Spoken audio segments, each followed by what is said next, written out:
Dicen que la historia no se repite, pero rima. A lo largo de los siglos, los seres humanos hemos sido testigos de prácticas que se repiten con nuevos rostros y nuevos nombres. La esclavitud de ayer y la inmigración ilegal de hoy comparten más semejanzas de las que muchos quisieran admitir.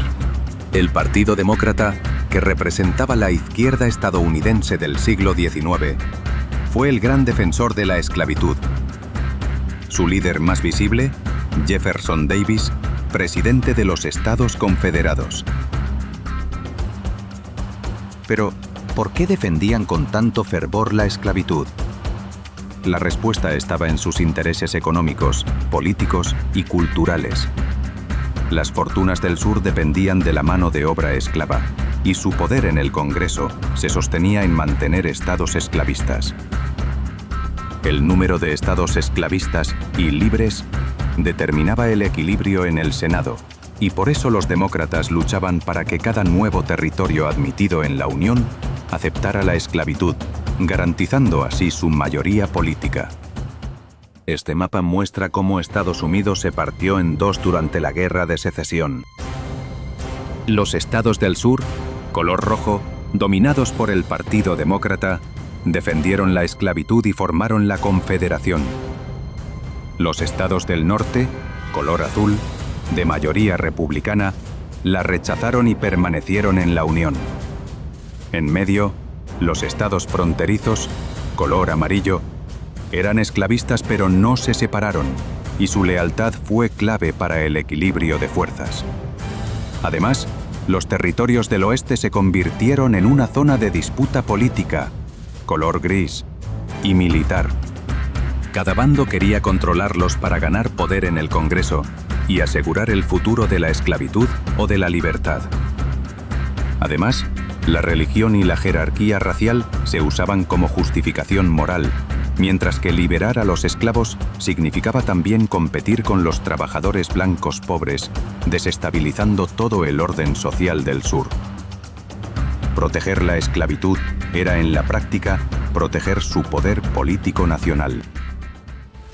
El Partido Republicano, identificado con la derecha, nació para detener la expansión de la esclavitud. Lincoln lo resumió con una advertencia: una nación no podía sobrevivir siendo mitad libre y mitad esclava. Lincoln se oponía a la esclavitud porque la consideraba inmoral y contraria a los principios fundacionales de Estados Unidos, la igualdad y la libertad. Pero su lucha no era solo moral, también era política y estratégica. Como presidente, su principal objetivo era mantener unida la nación. Temía que la expansión de la esclavitud hacia nuevos territorios dividiera aún más al país y pusiera en riesgo la existencia misma de los Estados Unidos. El norte industrial, basado en la mano de obra libre y asalariada, veía en la expansión de la esclavitud una amenaza a su influencia y desarrollo. Al oponerse, Lincoln defendía los intereses económicos del norte y apostaba por un país moderno, el mismo Estados Unidos que con el tiempo llegaría a convertirse en la potencia que conocemos hoy en día. En este grabado histórico del barco Brooks podemos ver la brutal realidad del comercio de esclavos. Cientos de hombres, mujeres y niños aparecen dibujados como simples siluetas, encajados uno junto a otro en estrechas filas. Así viajaban en la bodega, amontonados como si fueran mercancías, sin espacio para moverse ni respirar con libertad. No había privacidad, ni higiene, ni descanso. Cada cuerpo estaba reducido a un número en la contabilidad de los traficantes. El objetivo no era el bienestar de las personas, sino maximizar el beneficio, llenando cada rincón del barco con seres humanos tratados como objetos.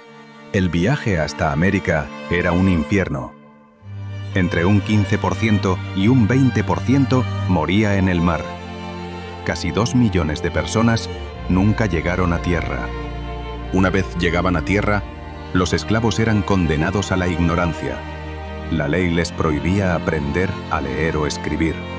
Vivían sin libertad, sin derechos y sin ninguna posibilidad de escapar al destino que se les imponía. Hoy, la historia se repite con otro nombre. Miles de inmigrantes cruzan el Mediterráneo en pateras o el río Bravo en precarias balsas, hacinados, sin seguridad, sin higiene ni alimento, expuestos al mismo destino: morir en el trayecto. Igual que entonces, el objetivo de los traficantes no es el bienestar humano, sino el beneficio económico. La diferencia de siglos no ha borrado la tragedia. Personas vulnerables siguen siendo tratadas como mercancías desechables. La tragedia moderna continúa en el mar y en las fronteras. En 2023 murieron cerca de 3.100 personas tratando de cruzar el Mediterráneo. Desde 2014, ese número supera los 24.500. En la frontera México-Estados Unidos, al menos 1.107 personas se ahogaron en el río Bravo entre 2017 y 2023, y desde 1998, más de 8.000 han muerto intentando cruzar. Investigaciones de organizaciones educativas revelan que si bien los menores tienen el derecho legal a aprender, la educación que reciben en estos centros es deficiente o inexistente. Ni siquiera se les enseña un oficio o se les prepara para integrarse. La atención médica y psicológica es fragmentada y muchos enfrentan traumas sin contención. Peor aún, en Europa, más de 51.000 menores migrantes no acompañados han desaparecido entre 2021 y 2023, muchos sospechados de haber sido víctimas de trata o explotación tras quedar en el limbo del sistema. La falta de formación, atención e instituciones seguras deja a muchos sin futuro ni amparo real. Igual que ayer, los líderes de la izquierda defienden la inmigración irregular bajo el estandarte de la justicia social y la solidaridad. En España, el gobierno de Pedro Sánchez abrió puertos como Valencia y Algeciras a barcos como el Aquarius o el Open Arms, generando lo que muchos llaman un efecto llamada. Además, ha impulsado la regularización de cientos de miles de personas sin papeles, con un plan que podría alcanzar hasta 900.000 inmigrantes. Mientras Canarias recibía un número récord de llegadas por mar. En la Unión Europea, la política común de migración también ha priorizado la acogida bajo la bandera de los derechos humanos. Aunque se han intentado pactos de control de fronteras, en la práctica se ha defendido la llegada masiva de inmigrantes como una necesidad demográfica y económica para sostener el estado del bienestar. En Estados Unidos, el presidente Joe Biden se presentó con un plan migratorio basado en la compasión y en la reforma del sistema de asilo, proponiendo vías más fáciles para la regularización y la ciudadanía.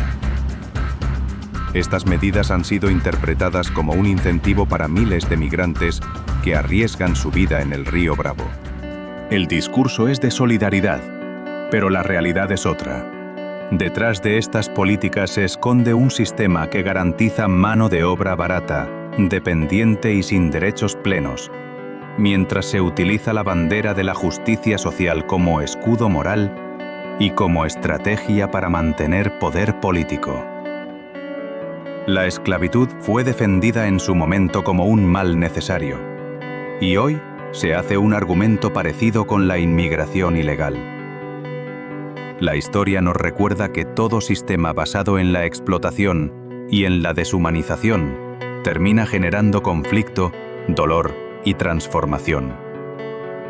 Si ayer el precio fue una guerra civil, hoy, ¿qué precio estaremos dispuestos a pagar?